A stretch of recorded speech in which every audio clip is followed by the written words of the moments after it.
తాకట్లో ఉన్న మీ బంగారాన్ని విడిపించి ఆ రోజు ఆన్లైన్ రేటుకి కొంటాం. Sharma gold company.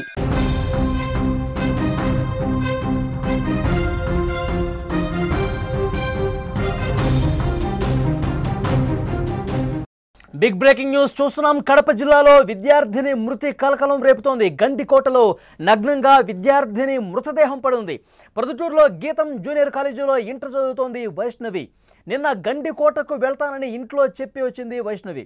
ఇంటికి రాకపోవడంతో పోలీసులకు కంప్లైంట్ చేశారు తల్లిదండ్రులు. ప్రొద్దుటూరులో పోలీస్ స్టేషన్లో మిస్సింగ్ కేసు కూడా నమోదైంది. ఇవాళ ముళ్ల పొదల్లో నగ్నంగా శవమై కనిపించింది వైష్ణవి. ప్రియుడు లోకేష్తో గండికోటకు వెళ్లినట్టుగా సమాచారం వస్తోంది. పోలీసులు దర్యాప్తు చేస్తున్నారు. కడప జిల్లా గండికోటలో విద్యార్థిని మృతదేహం తీవ్రంగా కలకలం రేపింది. ప్రొద్దుటూరులోని గీతం జూనియర్ కాలేజీలో సెకండ్ ఇయర్ చదువుతున్న విద్యార్థిని వైష్ణవి నగ్నంగా ముళ్ల పొదల్లో కనిపించడంతో అక్కడ ఒక్కసారిగా కలకలం రేగిన పరిస్థితి. సోమవారం ఉదయం స్నేహితులతో కలిసి గండికోటకు వెళ్తున్నాను అని ఇంట్లో చెప్పింది. కానీ ఇంటికి తిరిగి రాకపోవడంతో ప్రొద్దుటూరు పోలీస్ స్టేషన్లో ఫిర్యాదు చేశారు. ఆమెను గాలిస్తుండగానే ఉదయం గండికోటలో ముళ్ల పొదల్లో యువతి చనిపోయి కనిపించడం దుమారం రేపింది. ఆమె ప్రియుడు లోకేష్తో గండికోటకు వెళ్ళినట్టుగా పోలీసులు సమాచారం సేకరించారు. ఆమె చనిపోయింది ఇప్పుడు పూర్తిగా మిస్టరీగా మారింది. నగ్నంగా కూడా ఉండటంతో అనుమానాలు కనిపిస్తున్నాయి. చనిపోయిన విద్యార్థినిది ఎర్రగుంట్ల మండలం అల్లదుర్తి గ్రామం కాగా లోకేష్ది కూడా అదే గ్రామంగా తెలుస్తోంది. ప్రస్తుతం అతన్ని పోలీసులు అదుపులోకి తీసుకున్నారు. వీళ్ల మధ్య 5 సంవత్సరాలు ప్రేమ వ్యవహారం ఉన్నట్టు స్థానికంగా చర్చ కూడా కనిపిస్తుంది. సీసీ ఫుటేజ్ దృశ్యాలు మీరు స్క్రీన్ మీద చూస్తూ ఉన్నారు. వైష్ణవి ప్రియుడు లోకేష్తో కలిసి గండికోటకు బైక్ మీద వెళ్తున్నటువంటి దృశ్యాలు పోలీసులు సేకరించారు. విజువల్స్లో చాలా స్పష్టంగా ఇది మనం చూడొచ్చు. చాలా దారుణంగా నమ్మించి నయవంచనకు గురి చేసి మోసం చేసి దారుణంగా లోకేష్ చంపేశాడు అంటూ కుటుంబ సభ్యులు తీవ్రంగా ఆరోపిస్తున్నటువంటి పరిస్థితి. గండికోటకు వెళ్తున్నానని చెప్పి ఇంట్లో వాళ్ళకి చెప్పి నేను ఫ్రెండ్స్తో కలిసి వెళ్తున్నానని చెప్పి వచ్చినటువంటి వైష్ణవి లోకేష్తో కలిసి బైక్ మీద గండికోటకు వచ్చింది. పోలీసులు ఆ సమాచారం సేకరించారు. సీసీ ఫుటేజ్లో కూడా ఆ సమాచారం ఉంది. ఎంత దారుణం చూడండి. ఆ అమ్మాయి ఎంత బంగారం లెక్క ఉంది. బంగారంలా ఉన్నటువంటి ఒక అమ్మాయిని ప్రేమ పేరుతో నమ్మించి మోసం చేసి గొంతు కోశాడు లోకేష్. చాలా దారుణమైనటువంటి ప్రవర్తన కలిగి ఉన్న వ్యక్తిగా అక్కడ ఆ గ్రామంలో ఉన్నటువంటి వాళ్ళు చెప్తున్నారు. స్థానికుల నుంచి సమాచారం వస్తుంది. ఎంత దారుణంగా గండికోటకు తీసుకువెళ్ళి అక్కడ దారుణంగా హతమార్చేశాడు లోకేష్ బంగారం లాంటి అమ్మాయిని. ఎంత దారుణంగా పొట్టను పెట్టుకున్నాడంటూ ఆ గ్రామస్తులు లోకేష్ మీద తీవ్ర ఆగ్రహం వ్యక్తం చేస్తున్నారు. లోకేష్ను మాకు అప్పగించండి, లోకేష్ని మేము అంతం చేస్తాం. పోలీసులు కేసులు పెట్టి నెలలు జైలులో పెట్టి మేపటం కాదు, వాడిని మాకు అప్పగించండి. నడి రోడ్డు మీద వాడిని ఉరి తీసి చంపేద్దాం, నడి రోడ్డు మీద వాడిని నరికి చంపుతామంటూ ఆ వైష్ణవి కుటుంబ సభ్యులు బంధువులు ఆగ్రహంతో ఊగిపోతున్నటువంటి పరిస్థితి ఉంది. అంటే 5 సంవత్సరాలుగా ప్రేముంది మనకి. అక్కడ ఆ ఊరి నుంచి వస్తున్నటువంటి సమాచారం 5 సంవత్సరాలుగా వాళ్ళు ప్రేమలో ఉన్నారు. అయితే వీడు బాధలు భరించలేక అమ్మాయి వెనకాల పట్టణం చాలాసార్లు మందలించారు, వినలేదు. వినకపోయినా సరే ఇంకా వేధింపులు ఎక్కువైపోయాయి. వాళ్ళు ఒకసారి ఊరు కూడా షిఫ్ట్ అయిపోయారంట. ఇదే ఊళ్ళో ఉంటే వీడు ఆటలు ఇట్లాగే ఉంటే మా అమ్మాయిని ఇబ్బంది పెడతానే ఉంటాడని చెప్పి ఆ కుటుంబ సభ్యులు ఆ ఊరు నుంచి వేరొక ఊరికి కూడా షిఫ్ట్ అయిపోయారు. అయినా వాడి తీరు మార్చుకోలేదు, ఇంకా అమ్మాయి వెంట పడతానే ఉన్నాడు, వేధిస్తానే ఉన్నాడంటే కుటుంబ సభ్యులు చెప్తున్నారు.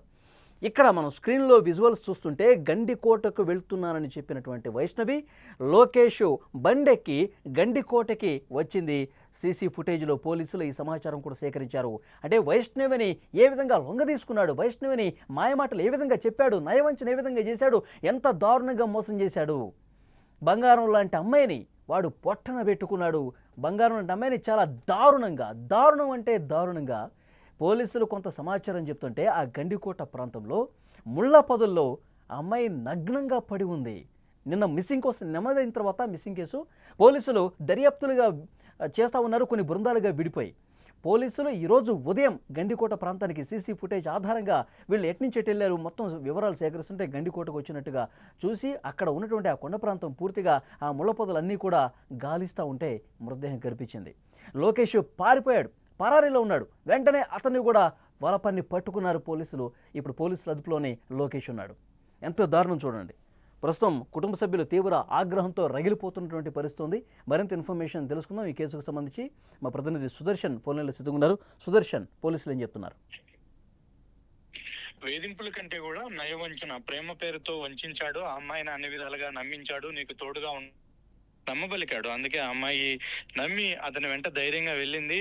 ఇటు నాకు అండగా ఉంటాడని భావించినటువంటి ఆ అమ్మాయి చివరకు వాడే కాలయముడై ఆ అమ్మాయిని కాటేస్తాడని కూడా ఆ అమ్మాయి ఎప్పుడు కూడా ఎక్స్పెక్ట్ చేయలేదు. అందుకే తల్లిదండ్రుల మాట కాదని కూడా ఆ అబ్బాయితో స్నేహం చేస్తూ వచ్చింది. అయితే గత 5 ఏళ్ల నుంచి కూడా వీళ్ళిద్దరి మధ్య పరిచయం ఉంది, ఒకే ఊరు. కాబట్టి ఆ పరిచయం కాస్త ప్రేమగా మారింది. అయితే ఈ విషయము అమ్మాయి తల్లిదండ్రులకు ఇంట్లో తెలియడంతో వాళ్ళు మందలించారు పలు దఫాలుగా. ఇక్కడే ఉంటే గినా ఈ అమ్మాయిని ఏ విధంగా అయినా అతను మాయమాటలు చెప్పి లొంగ తీసుకుంటాడన్న భయంతో తన అమ్మాయి జీవితం నాశనం కాకూడదన్న ఉద్దేశంతో చివరికి ఉపాధిని ఉన్న ఊరిని కూడా వదిలి వాళ్ళు పక్కనే ఉన్నటువంటి ప్రొద్దుటూరుకి వెళ్ళి అక్కడ జీవిస్తున్నారు. అయితే ఈ అమ్మాయి ప్రొద్దుటూరులోని గీతం జూనియర్ కాలేజీలో ఇంటర్మీడియట్ సెకండ్ ఇయర్ చదువుతుంది. ఈరోజు తన అంటే అది బాలికల కళాశాల, ఫ్రెండ్స్ తో కలిసి గండికోటకి వెళ్తున్నాము అంటే కాలేజీలో తన తోటి ఫ్రెండ్స్ అంటే అమ్మాయిలతో కలిసి వెళ్తుంది అని ఇంట్లో వాళ్ళు అనుకున్నారు. అయితే చివరికి ఆ లోకేష్ తో కలిసి వెళ్ళింది. ప్రొద్దుటూరుకి వెళ్ళి ఫ్యామిలీ షిఫ్ట్ అయిన తర్వాత కూడా వాళ్ళిద్దరి పరిచయం కొనసాగుతూనే ఉంది. అయితే ఈ లోకేష్ విషయం మనం ఎంక్వైరీ చేస్తే ఫ్రెండ్స్ వేసుకొని గ్యాంగ్స్టర్ లాగా తిరుగుతూ తాగుతూ ఉంటాడు, గొడవలకు వెళ్తూ ఉంటాడు అని ఆ అమ్మాయి తండ్రి చెప్తూ ఉన్నాడు. అనేక సార్లు మేము ఆ ఊరి అంటే సుదర్శన్ కుటుంబ సభ్యులు చాలా సార్లు మందలించారు కదా, కేసు పెట్టిన పరిస్థితి ఉందా? లోకేష్ మీద కేసు పెట్టారా? గతంలో ఎప్పుడన్నా పోలీసులకు కంప్లైంట్ చేశారా? కేసు పెట్టేంత పరిస్థితి రాలేదు. ఎందుకంటే ఈఎంఐ కూడా అబ్బాయితో ప్రేమలో ఉంది. ఎక్కడ కూడా ఈఎంఐ చెప్పని పరిస్థితి. ఎందుకంటే నన్ను వేధిస్తున్నాడు అని ఆ అమ్మాయి రిటర్న్ గా కంప్లైంట్ ఇస్తే అది కొంత వెయిట్ ఉంటుంది. కానీ ఆ పరిస్థితుల్లో ఆ అమ్మాయి లేదు, తను నేను ప్రేమిస్తున్నాననే విషయం చెప్పింది. అయినా కూడా అమ్మ మీ జీవితం నాశనం చేస్తా, వాడికి ఎలాంటి బాధ్యతలు లేవు, చదువు సంధ్యలు లేవు, కాబట్టి వాడితో నీకు ప్రేమ వద్దని ఆ అమ్మాయి కూడా నచ్చజెప్పే ప్రయత్నం చేశారు. అలాగనే అమ్మాయి మీద ప్రెజర్ తెచ్చినా కూడా మళ్ళీ ఏ అఘాయిత్యం జరుగుద్దు అని తల్లిదండ్రులు కొంత సామరస్యంగానే చెప్పుకొని ఊరు అంటే ఊరు వదిలి వెళ్ళిపోతే అయినా వాళ్ళ మనసులు మారుతాయి, అమ్మాయి ఉంటుందని ఎక్స్పెక్ట్ చేశారు. అది కూడా జరగలేదు. చివరికి నిన్న ఫ్రెండ్స్ తో వెళ్తామన్నటువంటి అమ్మాయి లోకేష్ తోని అంటే నిన్న వెళ్ళిన అమ్మాయి రాత్రికి ఇంటికి రాకపోయేసరికి తల్లిదండ్రులు స్థానికంగా ఉన్నటువంటి ప్రొద్దుటూరు 1 టౌన్ పోలీస్ స్టేషన్ లో ఫిర్యాదు చేశారు. ఆ మిస్సింగ్ కేసుగా నమోదు చేసినటువంటి పోలీసులు ఎంక్వైరీ చేస్తున్న ప్రయత్నంలో గండికోటకి వెళ్ళిందని చెప్పింది కాబట్టి గండికోట ఎంట్రన్స్ లో ఉన్నటువంటి ఒక సీసీ ఫుటేజ్ ను అక్కడ పోలీసులు పరిశీలించారు. ఈ అబ్బాయితో కలిసి ఆ అమ్మాయి ఒకే బైక్ లో వెళ్ళడాన్ని తల్లిదండ్రులకు చూపించడంతో వాళ్ళ అమ్మాయిని కనుక్కున్నారు.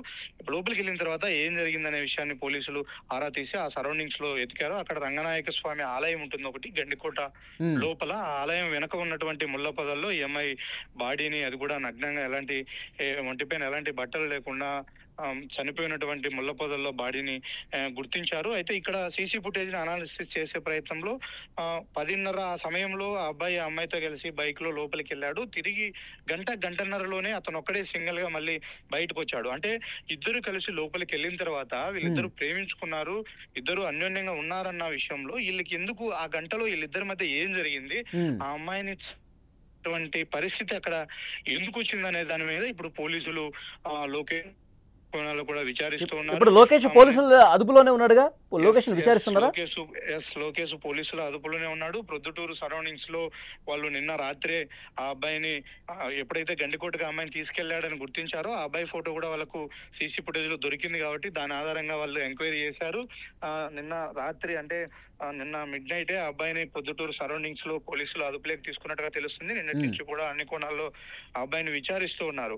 అయితే ఇంతగా తమ అమ్మాయిని కాపాడుకోవడానికి ఆరాటపడినటువంటి తల్లిదండ్రులకు చివరికి ఈ రోజు ఒక చేదు వార్త, విషాదకరమైన వార్త వినాల్సి వచ్చింది. ఆ వార్త ఈ ఘటన తర్వాత, ఈ వార్త విన్న తర్వాత కుటుంబ సభ్యులు ఏం చెప్తున్నారు సుదర్శన్? వార్త విన్న తర్వాత ఆ అమ్మాయి తండ్రి అయితే చాలా ఆగ్రహానికి గురవుతున్నాడు. తను ఎక్కడ కూడా ఆవేదన చెందుతున్న పరిస్థితి కూడా లేదు. ఎందుకంటే ఇంతటి దారుణమా నా బిడ్డను ఒక ఆడపిల్ల తండ్రిగా నేను కాపాడుకోవడానికి ఇంత ప్రయత్నించినా కూడా ఆ విధవ, ఆ జులాయి విధవ ఎట్టి పరిస్థితుల్లో మా అమ్మాయిని ట్రాప్ చేయాలనుకున్నాడు. చివరికి ప్రాణాలు తీశాడు, మాకు కడుపు కోత మిగిల్చాడు, ఖచ్చితంగా తనను ఎన్కౌంటర్ చేయాలి అంటూ కూడా అతను చేత కాకపోతే నాకు అప్పచెప్పండి, ఖచ్చితంగా నా బిడ్డకు ఎంత అన్యాయం చేశాడో 5 ఏళ్లుగా మేము వాడి టార్చర్ వల్ల, వాడి వేధింపుల వల్ల, వాడి తీరు కారణంగా మేము ఎంత మానసిక క్షోభకు గురయ్యాము. ఎందుకంటే ఒక అమ్మాయి తల్లిదండ్రులుగా అమ్మాయి వాడితో తిరుగుతుందంటే బయటికి అది తెలిస్తే పరువు పోతుందన్న విషయం ఒకటి, ఆ అమ్మాయిని ఏ టైంలో ఏం చేస్తాడో ఏమో. అలాగని అమ్మాయిని బంధించి కాపాడుకోలేని పరిస్థితి. అనేక విధాలుగా అమ్మాయిని మోటివేట్ చేసే ప్రయత్నం చేశారు. కానీ ఆ అమ్మాయి పూర్తిగా అబ్బాయి ట్రాప్ లో పడిపోయింది. ప్రేమ అంటూ ఉంది. ఆ అబ్బాయి ఫోన్ కు రెస్పాండ్ అయ్యి ఈ రోజు గండికోట గ్రామం అంటే వెళ్లే పరిస్థితుల్లో అమ్మాయి ఏంటంటే తల్లిదండ్రులైనా ఏం చేయగలుగుతారు ఈ విషయంలో? ఇది నా ప్రేమ అంటే ఒక అమ్మాయిని తీసుకెళ్లి ఈ విధంగా చేసి చంపడమేనా ప్రేమ? అసలు ప్రేమ అంటే వాడికి తెలుసా? లోకేష్ అనే వాడికి తెలుసా? వాడు రోజు గ్యాంగ్ వేసుకుని అబ్బాయిలతో కలిసి మందు తాగుతూ గొడవలకి వెళ్లే వాడికి ప్రేమించే మనస్తత్వం ఉంటుందా అన్నది ఇప్పుడు ఆ తల్లిదండ్రులందరూ కూడా ప్రశ్నిస్తున్నారు. అది ఖచ్చితంగా పోలీసులు కఠినంగా శిక్షించే విధంగా అన్ని విధాలుగా కేసును అయితే ఎంక్వైరీ చేస్తున్నారు. ఇప్పటికే సంఘటన స్థలానికి ఇక్కడ క్లోజ్ టీం వెళ్ళింది, వెళ్ళింది. అసలు ఆ ఘటన ఏం జరిగిందన్న దానిపైన పోలీసులు విచారణ చేస్తూ ఉన్నారు. ఇస్తున్నారా లేకపోతే ఇంకేమన్నా లోపల జాయిన్ అయ్యారా? ఆ అమ్మాయిని అందరూ వేధించడం కారణంగా అలా జరిగిందా? ఏం జరిగింది అనేది ఇప్పుడు మిస్టరీగా మారింది. ఇది కూడా త్వరలోనే పోలీసులు ఛేదించే అవకాశాలు కనిపిస్తాయి. ఓకే సుదర్శన్, మరింత ఇన్ఫర్మేషన్ కోసం మళ్ళీ ఒకసారి మిమ్మల్ని కాంటాక్ట్ చేస్తాం. వైష్ణవి తల్లిదండ్రులు కుటుంబ సభ్యులు ఆగ్రహంతో రగిలిపోతున్నారు. ఇంత మోసం చేసి నయవంచనకు గురి చేసి మా అమ్మాయిని చాలా దారుణంగా చంపేసి ముళ్ళ పొదల్లో పడేశాడు, వాడిని కఠినంగా శిక్షించాలి, ఉరి తీయాలి, వాడిని మాకు అప్పగించండి అంటూ కుటుంబ సభ్యులు ఆగ్రహంతో మాట్లాడుతున్న పరిస్థితి. వైష్ణవి తండ్రి ఏమన్నాడు ఒక్కసారి వినండి. ఇంతకుముందు మీ పాపను సతాయిస్తా అన్నాడు కదా, సతాయిచ్చంటే మన ఆడపిల్లలకు వెళ్ళడం నేను వీడికి వచ్చిన వీడికి ఏంటి గొడవ నాకు అని వచ్చినా అని ఇచ్చిపెట్టలేవాళ్ళు. వాళ్ళు ఫుల్ గ్యాంగ్ నా అమాపులు గ్యాంగు ఎరుగుంటంతా తాగి అల్లరి చేస్తుంటే నేను చూసిన పిల్లలు 3 సార్లు చూసిన పడిపోయి అంత గ్యాంగ్ అంతా చూసిన నేను. నన్ను చూసి ఇక పక్కకు పోతున్నాడు, మా ఊరే కాబట్టి. వాని ఎన్కౌంటర్ చేయాలా తెలంగాణలో చేసినట్టు. మీ చేత కాబట్టి నేనే చేస్తా, ఓకేనా?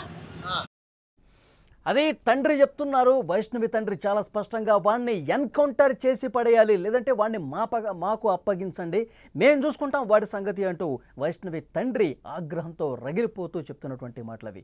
ఎంత దారుణంగా లోకేష్ వైష్ణవిని నమ్మించి నయవంచన చేసి గొంతు కోసి మాయమాటలు చెప్పి గండికోటకి తీసుకొచ్చి చంపేసి ముళ్ళ పొదల్లో పడేశాడు. నగ్నంగా వైష్ణవి మృతదేహం కనిపించిందంటే ఎంతటి దారుణమైనటువంటి పరిస్థితిలో ఆమె ఉన్నది. ఆ సమయంలో అసలు ఏం జరిగిందో పూర్తిగా ఇంకా దర్యాప్తు చేయాల్సిన అవసరం ఉంది. లోకేష్ ఒక్కడే ఉన్నాడా ఆ స్పాట్లో? అంతకుముందే వాళ్ళ ఫ్రెండ్స్ని ఎవరైనా పంపించి అందరూ కలిసి దారుణంగా ఏమైనా ప్రవర్తించారా? ప్రస్తుతం పోలీసులు అన్ని కోణాల్లో కూడా దర్యాప్తు చేస్తున్నటువంటి పరిస్థితి ఉంది. ఒక ముఖ్యమైనటువంటి విషయం, అమ్మాయిలు కూడా ఆలోచించాలి అసలు ఎవరితో మనం ఉంటున్నాం అన్న విషయానికి సంబంధించి. ఎందుకంటే ఆ ఊరి నుంచి డీటెయిల్స్ వస్తున్నాయి. ఇప్పుడు మా ప్రతినిధి సుదర్శన్ చెప్పినట్లుగా ఆ గ్రామస్తులు కొంతమంది సమాచారం ఇస్తూ ఉన్నారు. లోకేష్ అనే జులాయిగా తిరుగుతూ ఉంటాడు, ఒక గ్యాంగ్ని మెయింటైన్ చేస్తూ ఉంటాడు, తిరుగుతూ ఉంటాడు, తిరుగుబోతూ వాడు అసలు ఏ పని చేయడు. అలాంటి వాడు మా అమ్మాయిని ట్రాప్ చేయటం మొదలుపెట్టాడు, నమ్మించాడు, నయవంచనకు గురి చేశాడు, మోసం చేశాడు, పూర్తిగా తన వైపుకు లాగే ప్రయత్నం చేశాడు. కొన్నాళ్లుగా ఇదే విధంగా తంతు కొనసాగుతుంది. 2-3 సార్లు మందలించా కానీ వాడి పరిస్థితుల్లో ఎలాంటి మార్పు రాలేదు. ఇంకా వాడు బాధ భరించలేక మేము వేరే ఊరికి షిఫ్ట్ అయినా కానీ మా అమ్మాయిని వెంట పడతానే ఉన్నాడు. మా అమ్మాయిని పూర్తిగా ట్రాప్ చేసి తన వైపు లాగేసుకున్నాడు. ఈరోజు ఇంత దారుణం జరుగుతుందని చెప్పి అస్సలు మేము ఊహించలేదు. గండికోటకు వెళ్తున్నానని చెప్పి ఇంట్లో చెప్పి వెళ్ళినటువంటి వైష్ణవి గండికోటలో ఈరోజు మృతదేహమై నగ్నంగా కనిపించిందంటే ఎలాంటి దారుణమైన పరిస్థితులు కనిపించినాయి. లోకేష్ అనేవాడిని నడి రోడ్డు మీద ఉరి తీయాలి, లేదంటే ఎన్కౌంటర్ చేయాలి. బంగారం లాంటి మా అమ్మాయిని ఇంత దారుణంగా వాడు చంపేస్తాడంటూ కన్నీరు పెట్టుకుంటున్న పరిస్థితి. ఆ తండ్రి మాటలు మీరు ఉన్నారు, వాడిని మాకు అప్పగించండి, లేదంటే తెలంగాణ హైదరాబాద్లో చేశారు కదా ఎన్కౌంటర్, ఆ విధంగా చేస్తేనే ఇలాంటి వెధవలకు బుద్ధి వస్తుంది. ఇలాంటి వాళ్ళు తిరుగుబోతులు, తాగుబోతులు, జులాయిగా తిరిగే వెధవలు అమ్మాయిలు జోలికి రావాలంటే భయపడే విధంగా కఠినంగా శిక్షించాల్సినటువంటి అవసరం ఉందని ఆ కుటుంబ సభ్యులు చెప్తూ ఉన్నారు. ఇంటర్మీడియట్ చదువుతుంది, 2nd ఇయర్. అమ్మాయి చూడండి ఎంత బాగుందో, బంగారం లాగుంది. ఆ అమ్మాయిని అసలు చంపాలన్న ఆ ఆలోచన వాడికి ఎట్లా వచ్చింది? సరే ప్రేమించుకున్నారు, కొన్నాళ్ళుగా ఇద్దరు కూడా ఇంట్లో విభేదాలు ఉన్నా సరే, ఇంట్లో ఒప్పుకోకపోయినా సరే మీరు కలిసి బయట తిరుగుతూ ఉన్నారు. కానీ ప్రేమ నటించినటువంటి ఈ వెధవ నిజంగా మాయమాటలు చెప్పి నమ్మించి ఇంత దారుణంగా గొంతు కోసి, ఇంత దారుణంగా నయవంచనకు గురి చేసి, మాయమాటలు చెప్పి నమ్మించి ప్రేమను నటించి నిర్మానుష ప్రదేశానికి తీసుకొచ్చి గండికోటలో ముళ్ళ పొదల్లో చంపేసి పడేస్తాడు. అది నగ్నంగా. కోపంతో రగిలిపోతున్నారు. వాళ్ళ రక్తం సలసలా కాగిపోతోంది. పోలీసులు ఒకవైపు దర్యాప్తు చేస్తున్నారు, కానీ సంయమనం పాటించండి అని పోలీసులు ఒకవైపు చెప్తున్నప్పటికీ ఎక్కడా వినట్లేదు. వాడిని మీరు అరెస్ట్ చేసి జైల్లో పెడతారు, నెలలు మేపుతారు, ఇంకా ఆంబోతులుగా అతన్ని మేపుతారు. అతనికి ఏమీ కాదు, మళ్ళీ బయటకు వచ్చేస్తాడు, ఏదో రకంగా బెయిల్ మీద బయటకు వచ్చేస్తాడు. కానీ మా కోపం చల్లారదు. వాడు చేసినటువంటి మోసం, మమ్మల్ని పెట్టినటువంటి ఒక టార్చర్ ఇంకా మా కళ్ళ ముందు కనిపిస్తానుంది. వాడిని మాకు అప్పగిస్తారా లేదా, వాడిని మీరన్నా చంపుతారా, మమ్మల్ని చంపమంటారా అంటూ ఆ కుటుంబ సభ్యులు ఆవేదనతో, ఎందుకంటే అల్లారు ముద్దుగా పెంచుకున్నటువంటి ఆ అమ్మాయిని ఇంటర్మీడియట్ సెకండ్ ఇయర్ గీతం కాలేజీలో చదువుతోంది. ఒక మంచి భవిష్యత్తు ఉంటుంది, మంచిగా చదువుకున్నాక ఒక మంచి వ్యక్తితో పెళ్లి చేద్దామని చెప్పి ఆ కుటుంబ సభ్యులు ఎన్నో ఆశలు పెట్టుకుని ఉంటారు ఆ అమ్మాయి మీద. వైష్ణవి చూడటానికి బంగారం లెక్క, మన కుటుంబ సభ్యులలాగా ఎంత బాగుందో చూడండి. అలాంటి అమ్మాయిని చాలా దారుణంగా నమ్మించి మాయమాటలు చెప్పి తీసుకెళ్ళి చంపేసి ముళ్ళ పొదల్లో పడేశాడు. ఆ గ్రామస్తులందరూ కూడా ఆగ్రహంతో రగిలిపోతున్నారు. వాడిని మాకు అప్పగించండి అంటూ పెద్ద ఎత్తున అక్కడ ఆందోళన చేస్తున్నటువంటి పరిస్థితి ఉంది. సో పోలీసులు ఇంకా దర్యాప్తు చేస్తున్నారు. వీడే ఉన్నాడా, ఇంకా ఎవరైనా ఉన్నారా, ఆ గండికోట రిజర్వాయర్ దగ్గరికి ఇంకా ఎంతమంది ఉన్నారు, వీళ్ళు బైక్ మీద వెళ్లేలోపే అక్కడ కొంతమందిని ఏమైనా కాపు కాసి పెట్టాడా? ఎందుకంటే ఆ అమ్మాయి ఆ మృతదేహం పడిపోయిన తీరు చూస్తే ఏదో అఘాయిత్యం జరిగి ఉంటుంది, చాలా దారుణంగా ఏదో చేసి ఉంటారన్న అనుమానం ఆ కుటుంబ సభ్యుల్లో చాలా బలంగా ఉంది. సో డెఫినెట్గా అన్ని కోణాల్లో దర్యాప్తు చేసి వాస్తవాలు వెలికి తీయాలి, నిజాలు బయటకు రావాలి. పోలీసులు చేత కాకపోతే చెప్పండి, వాణ్ణి ఇక్కడికి తీసుకురండి, మా ఊరికి తీసుకురండి, నడ్డి రోడ్డు మీద వాడిని కాల్చి చంపుతామని చెప్పి కుటుంబ సభ్యులు ఆవేదనతో మాట్లాడుతున్న పరిస్థితి. ఈ కేసులో ఇంకా దర్యాప్తు జరుగుతుంది. పోలీసులు మరికొద్ది గంటల్లో పూర్తి డీటెయిల్స్ చెప్పే అవకాశం కనిపిస్తోంది.